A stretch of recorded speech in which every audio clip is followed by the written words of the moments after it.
Yes, I'm still here, Hollywood. And coming up on today's episode... I'm like, I know how to ride a horse. Like, it's a side saddle, and you'll be wearing a chastity belt. I'm like, it's a what? And I have had a crush on her. And I don't like when you go, a girl crush, a boy crush. Mel's like, hold on. Did you just genuflect to my wife? He's like, stop talking to the extras and concentrate. I'm like, but they're my friends. Actors come to Hollywood from all over the world to take their shot at being a star. Some say that acting is their calling. But once in a while, life events can change that focus from acting to something more important than stardom. Today I'm talking to an actor who's been in some of the most popular movies and TV shows of our time. The Mask, Pretty Woman, Wings. Though now she's working on the most critical role of her career, saving lives. This is Still Here Hollywood. I'm Steve Kmetko. Join me with today's guest, Amy Yasbeck.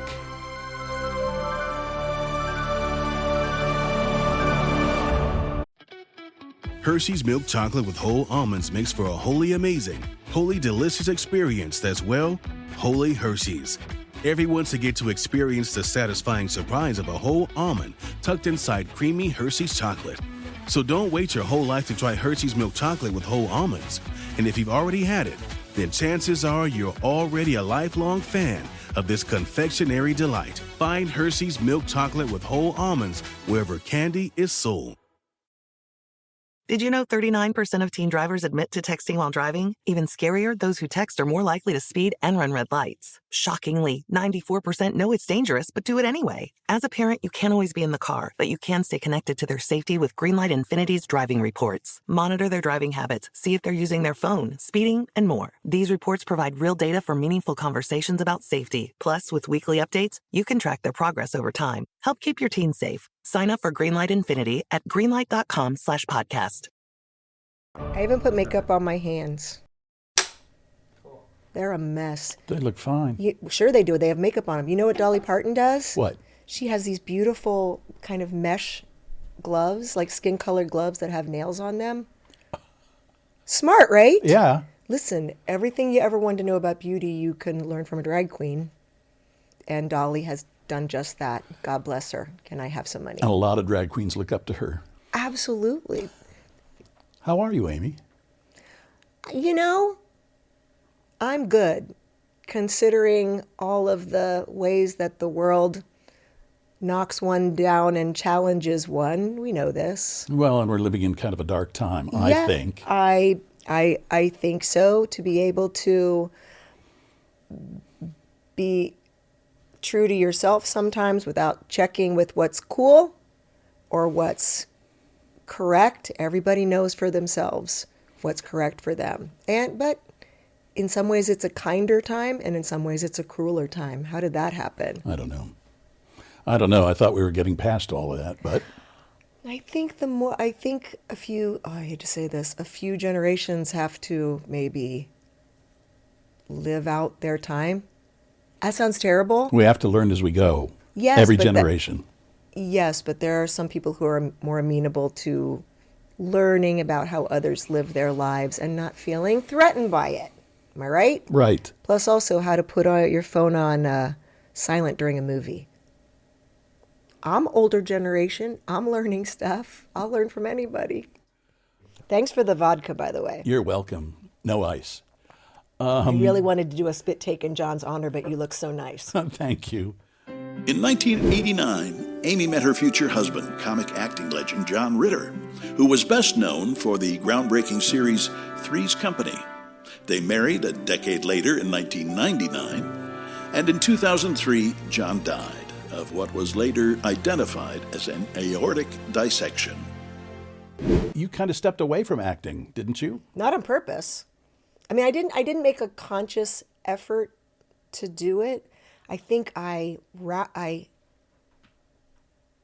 made choices when I would get an audition. I'm thinking yes, but then I have that symposium and I'm meeting with that doctor and maybe they're going to talk. And I just started getting my eye off the ball, which was stupid, but also, I mean, it was for a good cause. Do you think you stepped away too soon? Do you ever wish you hadn't stepped away quite so far? It was the time to do it. And of course, acting goes with everything. I mean,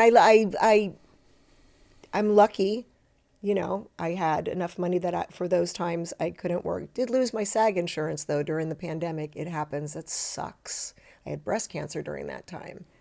Totally fine, good now. But when people start talking about SAG and contracts and stuff, I'm like, oh, this really makes sense. Yes, I want to act again. Jonathan Howard, my agent. Okay. You know Jonathan? I want to ask one thing about Suzanne Summers. Yes. You got John and Susan. We lost her not long ago. Yeah. You got the two of them kind of back together, didn't you? So weird. In season 5 of Three's Company, there was a reported salary dispute between Suzanne Summers and the producers. It led to Summers leaving the series. It was kind of sneaky, wasn't it? I didn't do it a sneaky way. We were at the premiere of Victor Victoria on Broadway because Blake and Julie had invited John to it, dear friends. And at the intermission, I went to the ladies' room, and all of a sudden, Suzanne is standing next to me. And I'm like, hi. I said, I'm Amy. I'm here with John Ritter. She's like, oh. I said, I'll make sure, or after party. She goes, well, I'm singing at the after party. I'm like, awesome. I'll make sure he says hi. And so then I went back to my seat, and I said, for those who know, and I said, John, who's the last person you would want to see here? And he went, oh, shit, Botchko's here? Sorry. I don't know. I can't say any more than that. I went, no, Suzanne. And he just like sat down in the seat. He's like, okay. I don't know if he watched the rest of, he watched the rest of the show, but I remember he was like, and I said, it's fine. Just go up. Because they had, you know, and so she sang a song, Can't Dance, Don't Ask Me. And so I think he went up to her. She was talking to somebody and said, Can't Dance, Don't Ask Me. And he like turned around and they hugged it out and stuff, which was great. You know, it was a big thing. And may I say way before my time of like the real stuff that was going on with them. But I think they were great together, and I don't think they ever maybe got each other, like where each other was coming from after that kind of split, because John never felt that it was about a woman being paid, and John was like the most liberal and whatever. It was pretty even. I don't think, you know, and John wasn't able to, he didn't ever want to talk about it. Not a talker, huh? Didn't want to, no. He'd talk about it to me, but I mean, he didn't want to refute anything that Suzanne was saying or get into any kind of a weird thing. He just loved her, you know, and for a while from afar. So that, it was tricky, and it was sad when she passed. It was sad when John passed away, because that's then 20 years Lost for like a friendship or any kind of furthering of a reunion. But she was great. She was a great, super strong woman and did a lot, you know, in also her own being a health advocate, right? So I thought she was cool. And I met her a couple other times too. It was perfectly nice. Now I know Priscilla and Joyce very well. And Richard, who's hilarious. Richard Klein, hilarious. So I never really knew Suzanne very well, but I know like the rest of the cast. And God, I watched this. I just did a rewatch podcast that this woman, Joss Richard, does. People are so still fascinated by that show.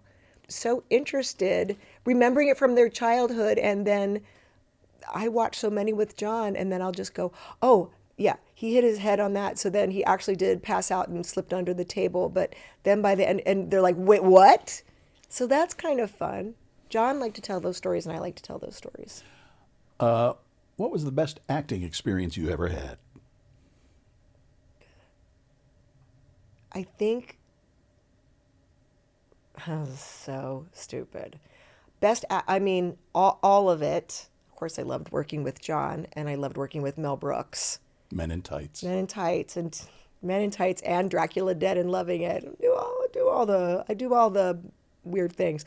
But the most I ever felt like, oh, I'm doing the thing. I'm just being me and I'm acting, was an episode of Street Justice with Carl Weathers. This sounds so dumb, but it was a storyline of a young woman who has AIDS and doesn't want to tell anybody because she doesn't want to be reminded of it and she just wants to live her life. This is so dumb. And if you look it up, maybe I'm horrible in it, but I just remember feeling, and Carl was great, and I just remember, I don't know, like really feeling in touch with, because I had lost, this was the 90s, right? Yes. We had lost so many people and agents and friends and acquaintances, and people lost spouses and to AIDS, that I kind of wanted to do like a really good job and I don't know. This is so dumb, but I thought about that recently. It's like, that's when I really felt like, oh, I'm doing it. I'm actually doing like, not a service, but like actually doing acting. Because a lot of times I feel like I'm just like a trained monkey that can do accents, which is fine, and people love that. I really do serve a comedy script very, very well. I do not have as much, in those days, I did not have as much confidence doing anything dramatic. Now I do, because I'm trying not to cry all the time. It's like a whole different thing. What's your favorite accent? Oh, stop. All of them. But I got a compliment from the queen of accents. Meryl Streep? Okay. The British queen of accents, Tracy Ullman. Oh, yes. Tracy was in Robin Hood Men in Tights with me, and I didn't know her. I met her, and my daughter-in-law, Melanie Linsky, has worked with her. And so I thought she was just like having me on, but she was like, I'm not doing the accents. Where did you come up with the Kensingtonian accent? I'm like, what is Kensingtonian? She's like, just the queen and just like 4 blocks around the, I'm so happy. Like that. And I went, isn't that how she talks? She goes, but do you think that's how everyone in England talks? She goes, I said, no, but a princess. She goes, yeah, it's really camp. And I go, oh, it's really, I mean, I kind of thought that she was like kidding with me. And then over the years, John worked with Tracy. I've run into her. Melanie Linsky, my daughter-in-law, has worked. And they all tell them, oh, Amy's accent on that thing. And then I ran into her walking across the street in West Hollywood. And I'm like, we hugged. She's a widow now. Oh, really? I didn't know that. And so we hugged and we talked about how much we love Melanie and my granddaughter, also who she met. And she brought up the accent thing again. I'm like, Tracy, I can't even like take that in. And she was like, no, you're real good. I'm like, oh, so maybe I can just do voiceovers. I don't care. One day she made the announcements, read the announcements at the Emmy Award nominations, and she did it as Judy Andrews, and it was so funny.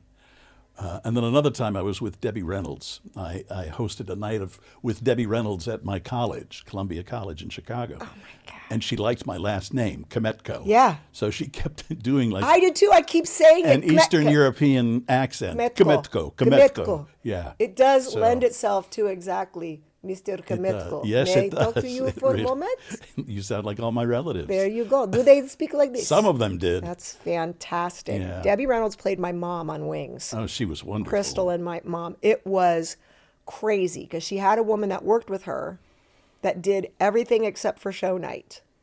She came in, she was like her stand-in, and she was great, and she was wearing one of the, you know how Debbie Reynolds had her own wig line. She kind of looked like her. So later, and then Debbie came in and watched and just came in and just like did it. It was crazy. Yeah, I love it. And Rip Taylor came the night that she did the show and started throwing shit around. It was awesome. That would be fun to watch. It was. Oh God, yeah. Wings was great. Maybe I should say my greatest acting fun was, because this is true, working with Steve Weber. that couple, that weird hate sexing weird couple that we played was out of this world fun. It was. It was a good show. I liked that show a lot. I forgot you were in Pretty Woman, Yes. The Mask, Yes. and of course Wings, that you just mentioned. Yes. Why did you say that about Pretty Woman? Because I forgot? No, because it's a little part, but it was super, super duper fun. And I got to work with Jason Alexander, which we keep running into each other and doing little things together. But that was so, so, so much fun. And director Gary Marshall was a hoot in his own right. I loved Gary. You can't help it, right? He would get an egg salad or a tuna salad sandwich every day on the set. And he would eat, and he talked so slow. I freaking loved him. And he let Jason, Alexander, and me, which is correct English, sounds wrong, but it's right, Jason and me, improvise a little bit. And we did. And there was one thing we were supposed to be at the very beginning, at the polo game, we're supposed to be getting out of our DeLorean. And I had never been in a DeLorean before, duh. And so the wings of it opened up. The gull wing, and then yeah. I didn't realize that it would just go, so I slammed it down and the window shattered. And we kept going, but you could see people just like, and the car wrangler and the teamster, they were all like freaking out. And I'm like, I'm sorry, I broke a really expensive thing with my acting energy. Oh, well. Let me ask you, what is it you remember most from, say, Pretty Woman? Was Julia Roberts, that was the first time I interviewed her. Mm-hmm. And I remember I went to an early screening of the film. You did? Yeah. Before, when it was 3,000, before they cut They it? didn't have a title for it, but I went to it was in the Valley somewhere at a theater, and I was invited to see it because they wanted me to interview Julia the next day I liked the movie. Oh, cool. And I went in there, and there was a row, they seated me, and there was a row in front of me that was empty. Just before the movie started, in walks Michael Eisner, Jeffrey Katzenberg, Oh, boy. all the suits. And I thought, All the suits. this must be a big deal. Yeah. And then, of course, she came on screen, and all she had to do was smile. And she's, Yeah, and she lights it up. she does. She's a fantastic actress. Pretty Woman was great, and she was great in it, but the work she has done since then, did you see her playing Martha Mitchell? Yes, I did. Come on. Who knew? It's my favorite role of hers ever. She was so sunken down into that somehow. Doesn't look anything like Martha. They didn't need to. She embodied that. I was very impressed. And she has a new movie, Is or it? it's on Netflix. Yeah, what is that? It looks scary. Wait, That's it's like all I end know. of the world, something. Yeah, That's the news. yeah. I think she can do just about anything. That's CNN. I'm scared to watch it. We'll be back in a moment. Oh my God. Really? And I have had a crush on her, 100% sexiest woman. Hershey's milk chocolate with whole almonds makes for a wholly amazing, wholly delicious experience that's, well, wholly Hershey's. Everyone's to get to experience the satisfying surprise of a whole almond tucked inside creamy Hershey's chocolate. So don't wait your whole life to try Hershey's milk chocolate with whole almonds. And if you've already had it, then chances are you're already a lifelong fan of this confectionery delight. Find Hershey's milk chocolate with whole almonds wherever candy is sold. High Five Casino is the top choice for social casino gaming that's free to play. With chances to win and redeem for real cash prizes, free spin rewards, and tons of exclusive games, you can experience more high five moments than ever before. You're going to want to high five everyone. The neighbors, the mailman, all your coworkers, of course your friends. Well, you get the point. Your high five moment awaits at highfivecasino.com. No purchase necessary. Void where prohibited by law. Must be 21 years or older. Terms and conditions apply. Did you know 39% of teen drivers admit to texting while driving? Even scarier, those who text are more likely to speed and run red lights. Shockingly, 94% know it's dangerous but do it anyway. As a parent, you can't always be in the car, but you can stay connected to their safety with Greenlight Infinity's driving reports. Monitor their driving habits, see if they're using their phone, speeding, and more. These reports provide real data for meaningful conversations about safety. Plus, with weekly updates, you can track their progress over time. Help keep your teens safe. Sign up for Greenlight Infinity at greenlight.com/podcast. What about Mel Brooks? Adore him. Adore everything about him.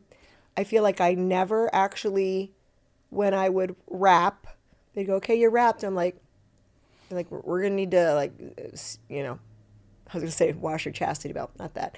We're going to need to steam your robe. You need to get out of wardrobe. I'm like, oh, okay. So I'd run and just go back into my jeans and then just go sit back on the set.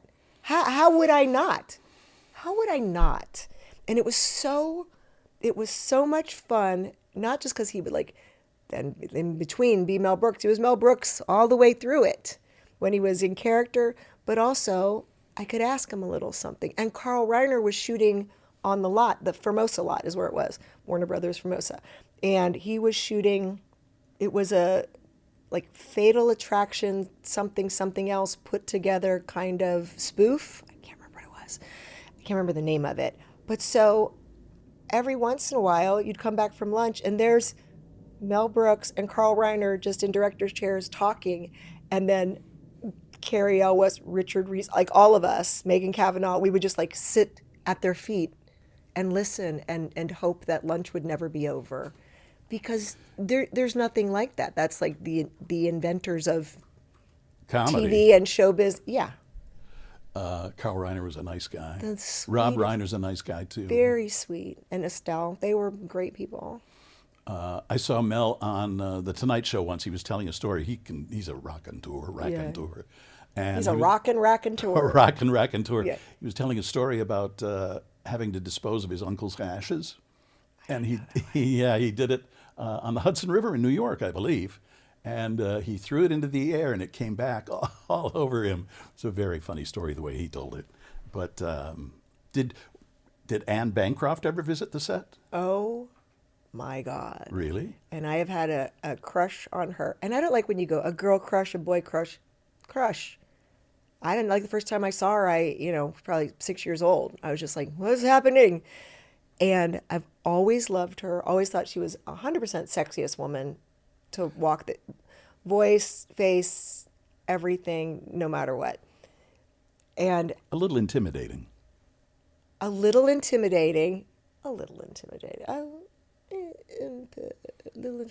And so when she came to the set, and it was a thing, when I Maid Marian had to ride a horse. I'm like, I know how to ride a horse. Like, it's side saddle, and you'll be wearing a chastity belt. I'm like, it's a what?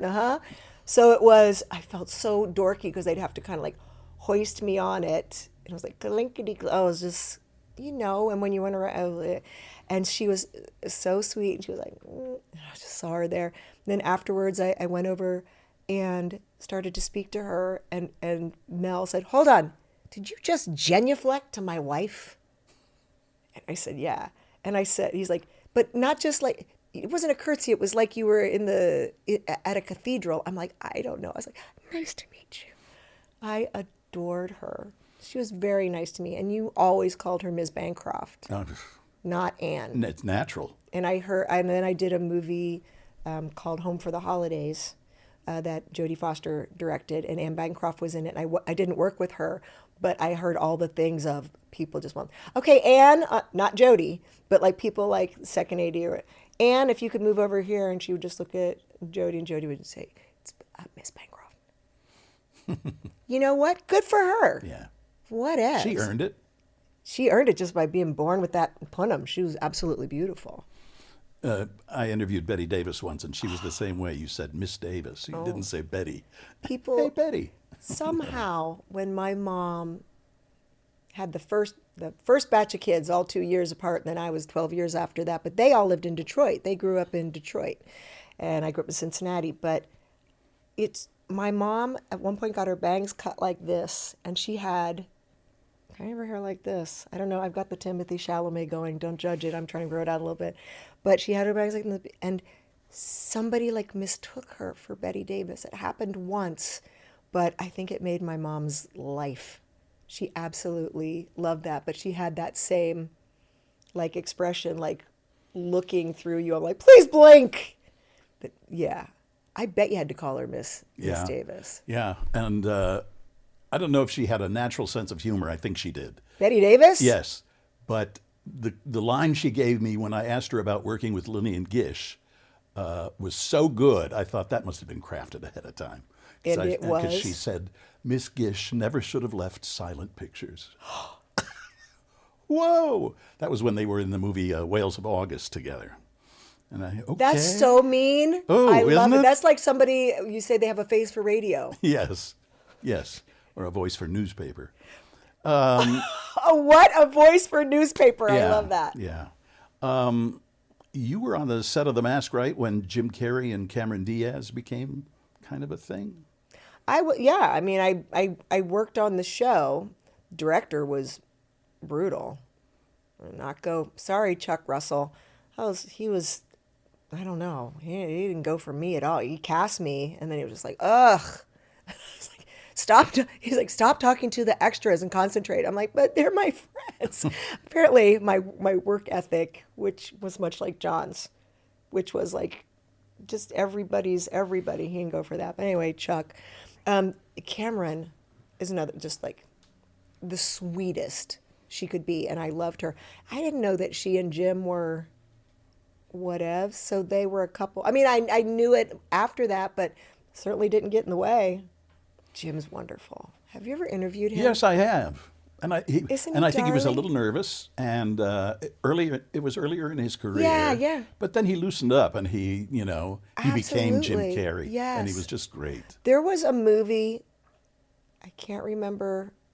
It was a long time ago before Jim was Jim, called The Whoopee Boys, and they kept interviewing they kept trying to like cast it, and they had like different combinations of people. And I remember I met Jim at something where they were like matching people. Neither one of us got it, I believe, matching people up. And so I spent like a whole day with him and got to watch him just be himself, and then be able to like, John was a big admirer of his. And those two I did introduce at a St. Jude fundraiser.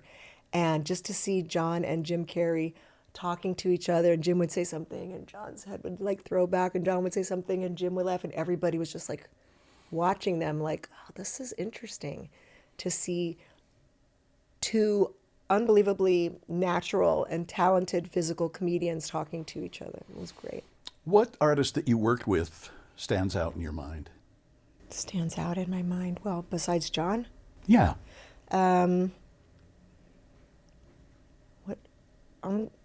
Honestly, Steve Weber. And I worked with him on with Mel Brooks too. He's a genuinely nice guy. Genuinely talented as F guy, ridiculous. And he's somebody that, for me, you can just in between takes or in between scenes, just like be a regular person, and he could be teasing me or whatever, and then action, and we go right back to where we were before. And I like that. That's easier than me than just like staying in character and thinking about my lines. Because if I do that, I overthink everything. Don't talk to me, I'm in character. Yeah, please don't. Please get out of my eye line. But wait, there's more. We'll be right back. I have set myself up, for better or worse, to talk about John every day.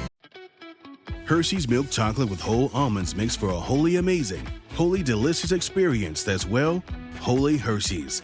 Everyone should get to experience the satisfying surprise of a whole almond tucked inside creamy Hershey's chocolate. So don't wait your whole life to try Hershey's milk chocolate with whole almonds. And if you've already had it, then chances are you're already a lifelong fan of this confectionery delight. Find Hershey's milk chocolate with whole almonds wherever candy is sold. It's time to have your high five moment with High Five Casino, the top social casino where the action and real prizes never stop. Fun spins and big wins are right at your fingertips with over 1,000 games, including High Five Casino exclusives. High Five Casino is always free to play with free coins given out every 4 hours. Sign up today for a free welcome offer that can get you spinning and winning right away. Visit highfivecasino.com. High Five Casino. No purchase necessary. Void where prohibited by law. Must be 21 years or older. Terms and conditions apply. Let me ask about John, if you don't mind. I love it. Okay. And you interviewed him a lot? Several times, yes. I think so, yeah. How's life been? It's been 20 years. Do you get tired of people asking you about John? Well, I have set myself up, for better or worse, to talk about John every day, for better or for worse. I think I remember that from the wedding. Because I've started a foundation 20 years ago, right after he died, in his name, dedicated to his legacy, but so other families don't have to suffer through the absolute cluster F of someone being misdiagnosed and dying from an aortic dissection. So I thought, what can I do as one person in John's name? And so I started this foundation, and I just very grassroots at the beginning, and never lost that grassroots feeling. There's people you can talk to if something happens and your family suffers an aortic dissection, somebody in your family, or you find out somehow you're at risk for it, very often genetic. You can literally, we created this group of people, trained them up. We're called aortic advocates. And so it's peer-to-peer, because you can get all the information from your doctor. And if you don't, please see me, because I will tell your doctor where to look for it. But just creating a community of people who understand how it like shakes up your life and then puts it down and now it's Christmas. And you're like, wait, what's happening? Mm-hmm. So to be able to share and to learn from people, because sadly with this disease, the thoracic aortic aneurysm and dissection, there's a lot of grief and sadness that because it's sudden. Because the tear inside your aorta that starts effing you up and the blood is going in the wrong place is sudden. The aneurysm that happens before it can grow for years, so you can see it. Mm-hmm. But if you don't know you're at risk for it genetically, then it feels like they call it a ticking time bomb. And I'm like, I've seen MacGyver. You don't have to blow up. You can figure it out. And so we help families and doctors and surgeons figure it out. Not that we do what doctors do, not that we do what surgeons do, but for them to be able to talk to the family, to the person and the rest of the family, and be able to say, hey, remember John Ritter? Come and knock on this door. It's called the John Ritter Foundation, and there's community, there's information, there's humor when there needs to be. And so in John's name, I've been doing that for 20 years. So do I talk about John every day? Do I think about him every day? Yes, I would anyway. And do I feel like he's always with me? Yes, in the way that I feel like my parents are, who passed away when I was young. It's you kind of absorb them. And there's probably other people and carry them with you. Right. How would you? And sometimes you go, don't look, I'm going to do this thing. Whatever. Or, I'll say in my head, I hope they're not watching. I hope they're not watching this. Or, did you know that was possible? I'm an adult now. That's true. How would you describe an aortic dissection to someone in a nutshell? If you met an average person on the street, what would you say to them about? I think first people need to know what an aorta is, because I didn't.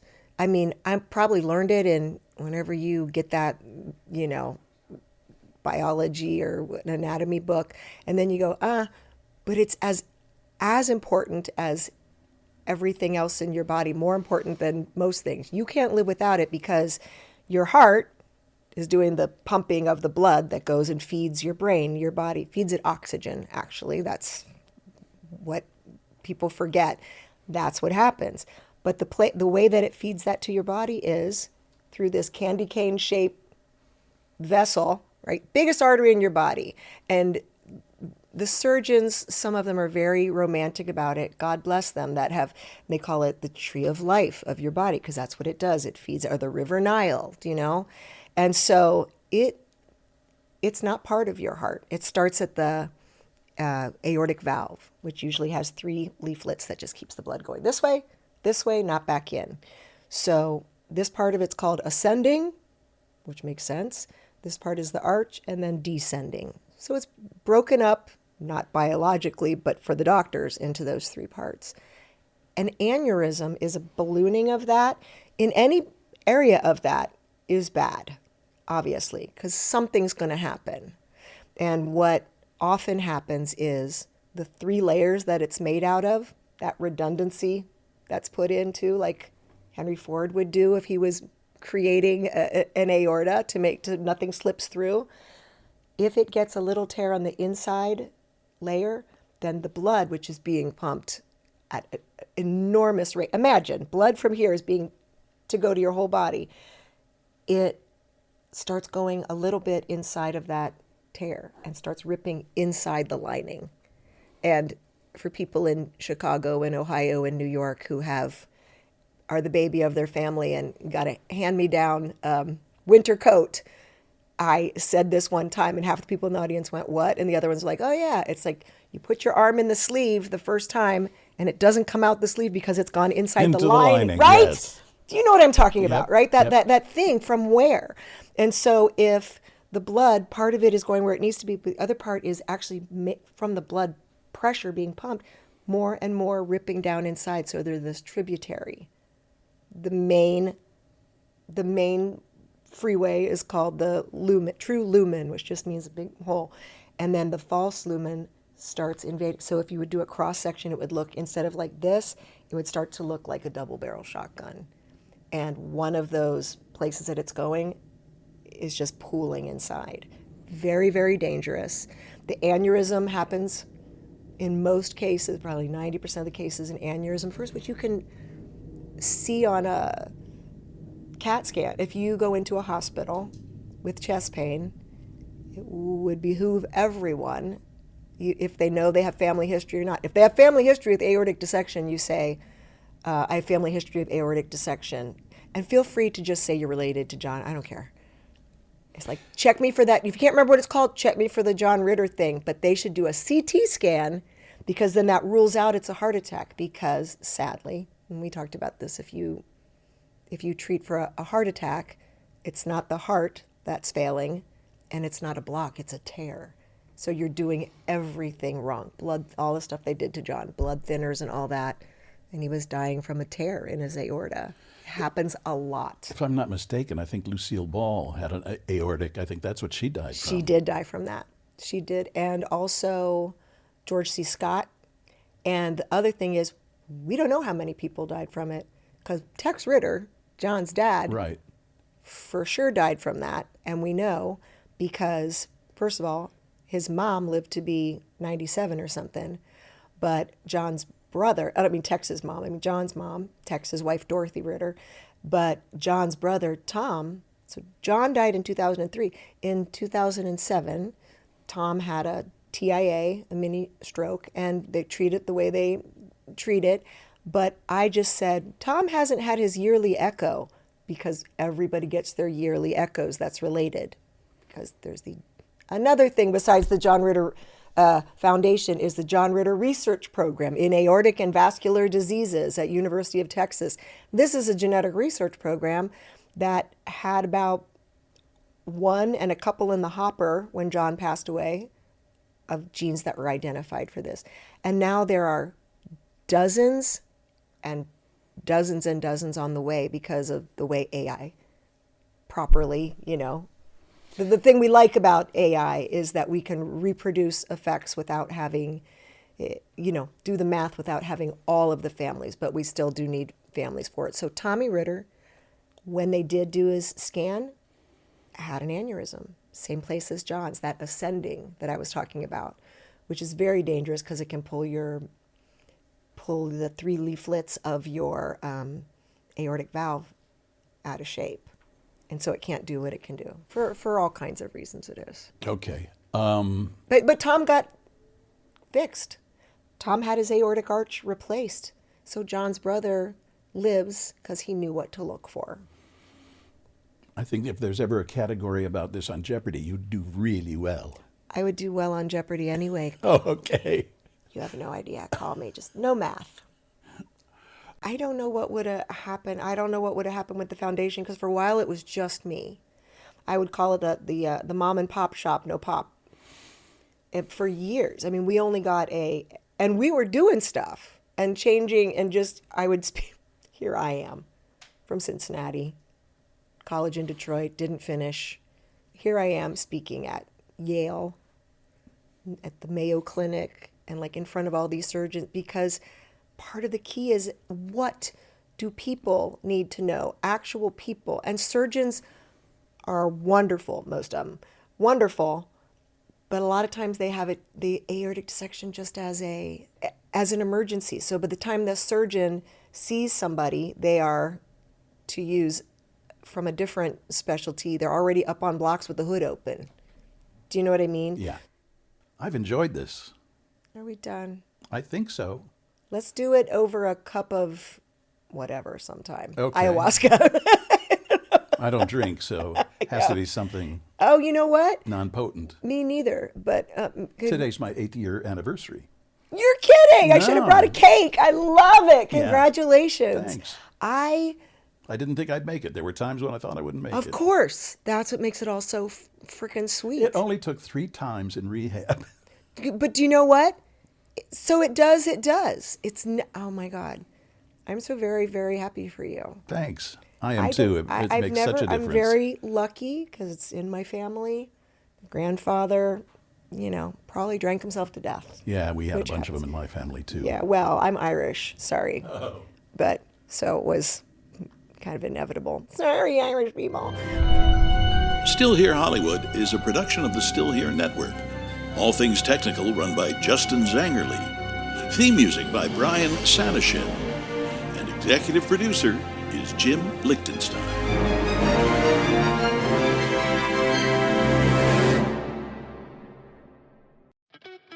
Hershey's milk chocolate with whole almonds makes for a wholly amazing, wholly delicious experience that's, well, wholly Hershey's. Everyone's to get to experience the satisfying surprise of a whole almond tucked inside creamy Hershey's chocolate. So don't wait your whole life to try Hershey's milk chocolate with whole almonds. And if you've already had it, then chances are you're already a lifelong fan of this confectionery delight. Find Hershey's milk chocolate with whole almonds wherever candy is sold.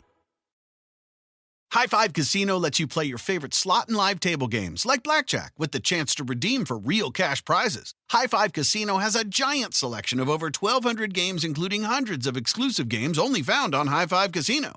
It's always free to play, and free coins are given out every 4 hours. Ready to have your own high five moment? Visit highfivecasino.com. That's casino.com. No purchase necessary. Void where prohibited by law. Must be 21 years or older. Terms and conditions apply. Did you know that parents rank financial literacy as the #1 most difficult life skill to teach? Meet Greenlight, the debit card and money app for families. With Greenlight, you can set up chores, automate allowance, and keep an eye on your kids' spending with real-time notifications. Kids learn to earn, save, and spend wisely, and parents can rest easy knowing their kids are learning about money with guardrails in place. Sign up for Greenlight today at greenlight.com/podcast.